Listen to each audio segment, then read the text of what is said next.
The history of Little Rock Nine. In 1957, the Little Rock Nine brought attention and controversy to a group of African American students who challenged the tragedies of racism, segregation, and white supremacy at Little Rock Central High School in Arkansas. However, the integration of African Americans in society would take many more decades to be widely accepted and considered a triumph. The Brown v. Board of Education case is one of the reasons why the integration of Little Rock Central High was so important to African Americans, since they could now have the courage to go to school with whites as an equal and be treated no differently.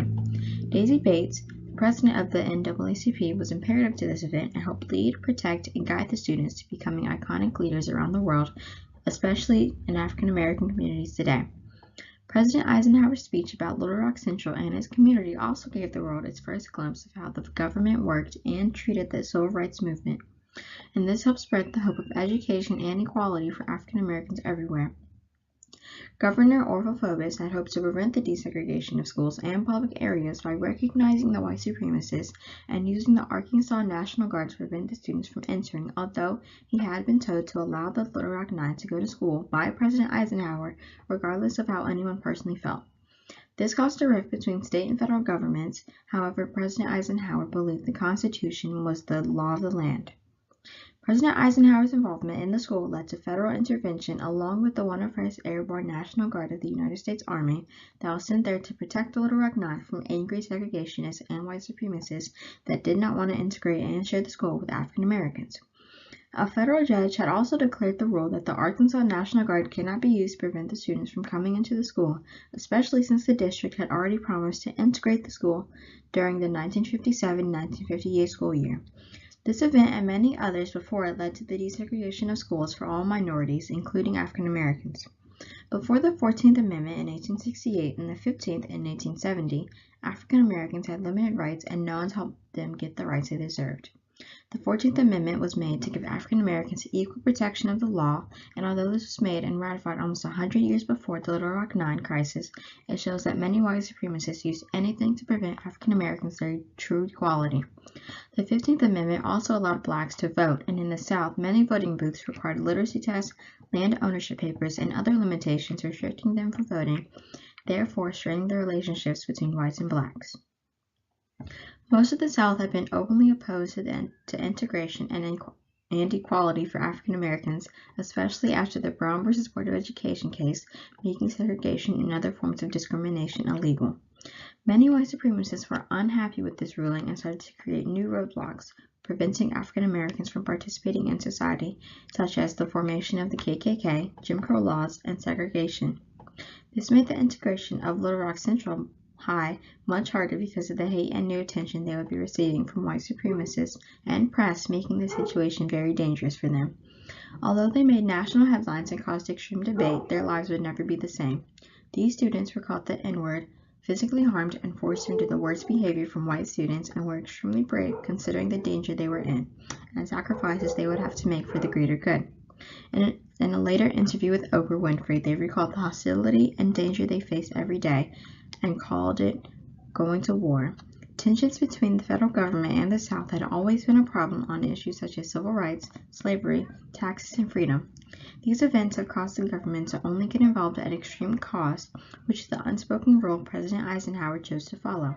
He got involved when the safety of the Little Rock Nine was compromised and the fact that Governor Orville Forbes refused to let the police protect the children from angry white supremacists.